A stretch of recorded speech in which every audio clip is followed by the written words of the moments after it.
This is KCBD News Channel 11 at 5. We are learning new details today on a story we first broke with our KCBD mobile app.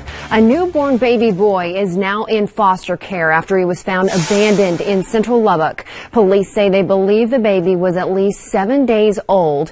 The baby was found Monday morning in a driveway by a woman walking to her car in the Tech Terrace neighborhood near 22nd in Akron. According to the police report, the baby was wrapped in a blanket inside a clear plastic container.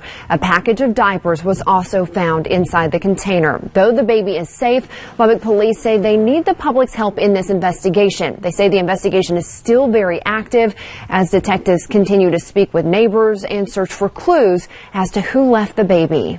Well, maybe somebody saw something. Somebody saw somebody in a vehicle that pulled over, maybe saw somebody walking with the baby, anything like that. Anybody who knows that somebody had a child and hasn't seen them with that child recently, then, hopefully they come forward and let us know.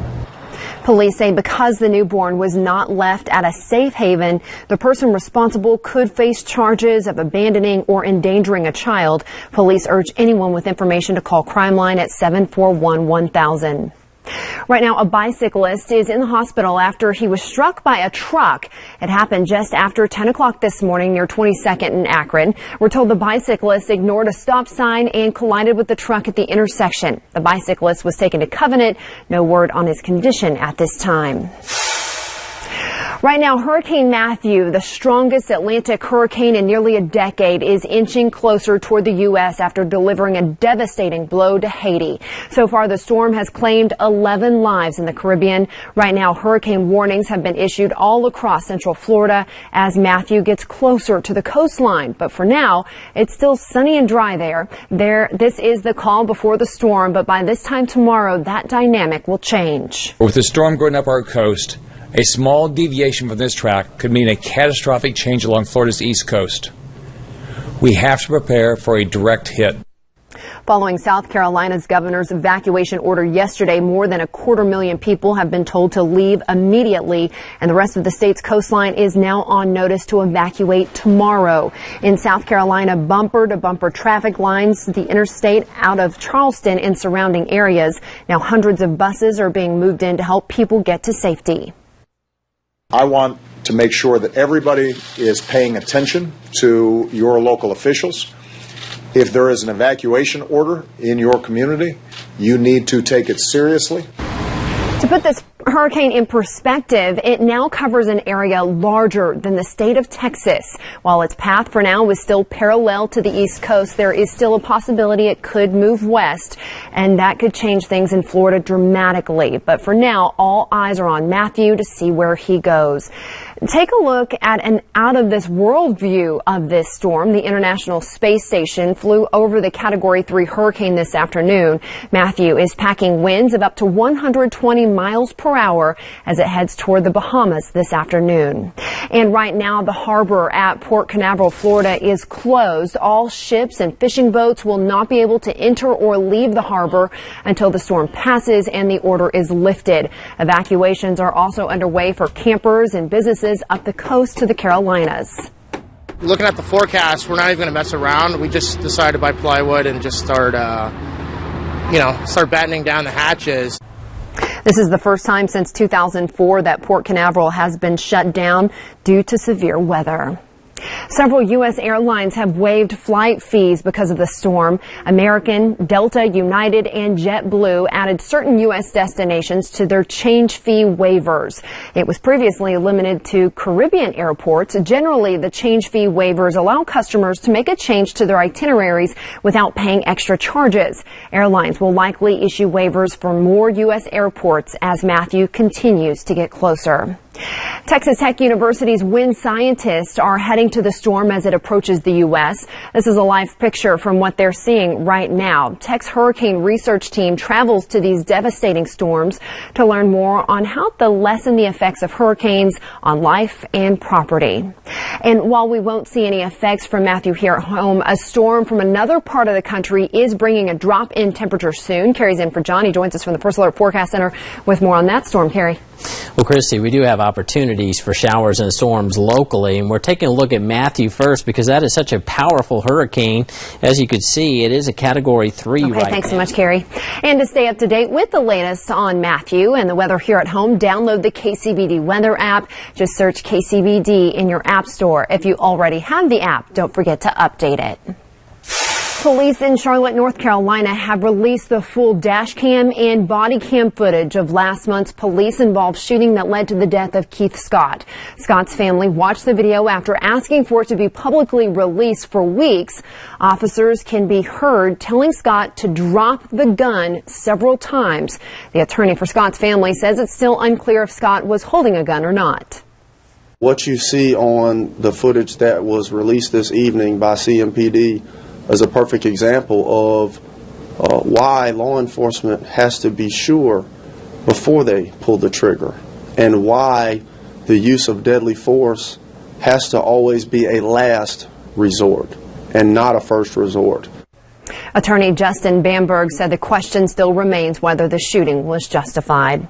Funeral services for Scott have been postponed indefinitely. The services were scheduled to take place today and tomorrow, but the funeral home planning the services says both have been postponed due to Hurricane Matthew. The funeral home asked people to check its website for updates on the services.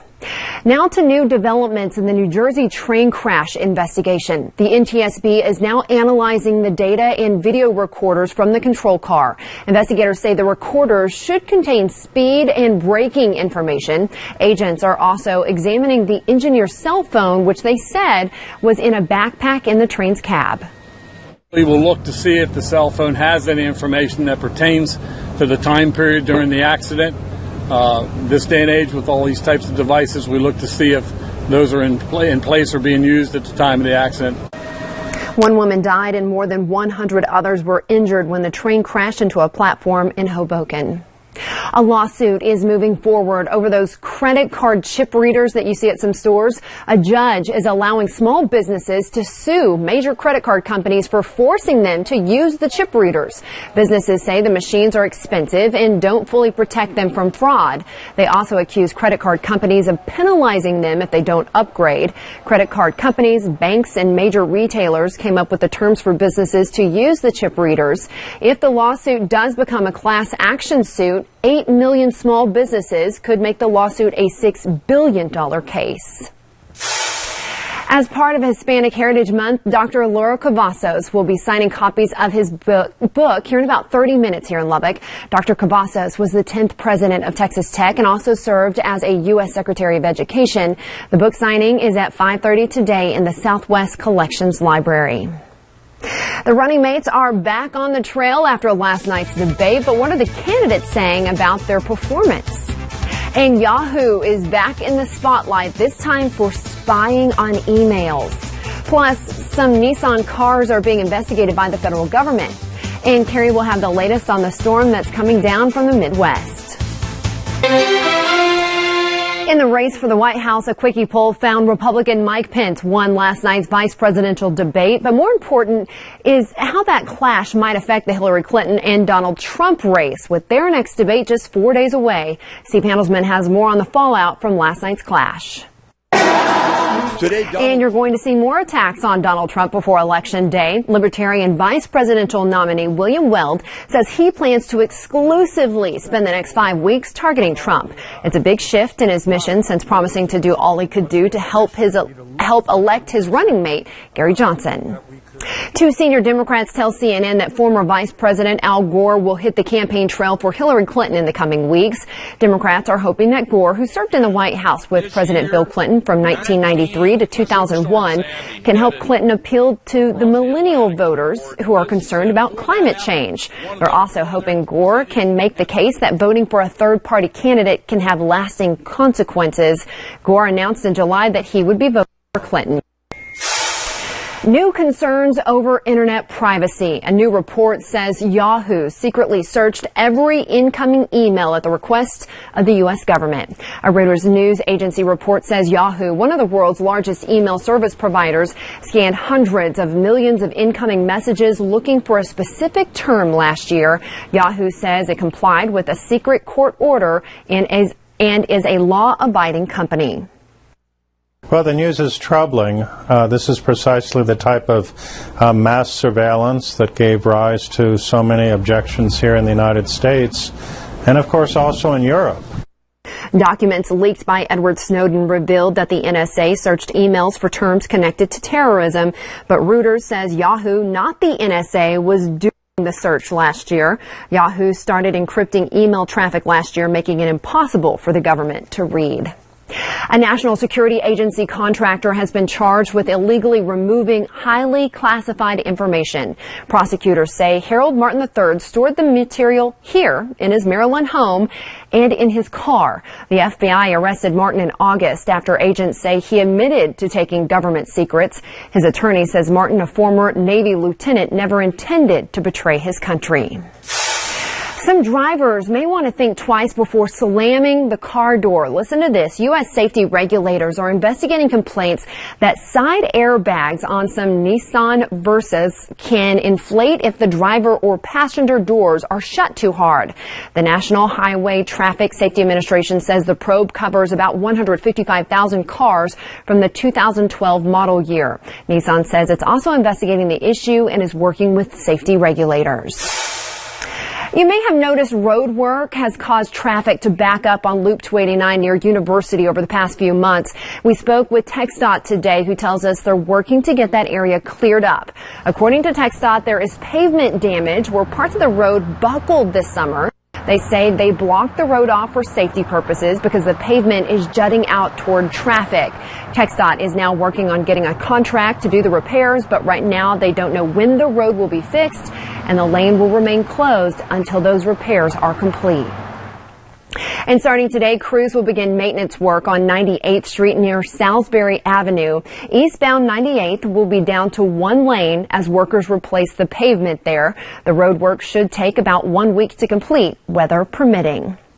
And waterline work is also underway on 82nd Street. Crews are connecting the water lines on the north and south side of 82nd from the corner of Alcove to Zader Avenue. One or more lanes of 82nd will be closed in that area during the construction, which is expected to last for the next 2 weeks.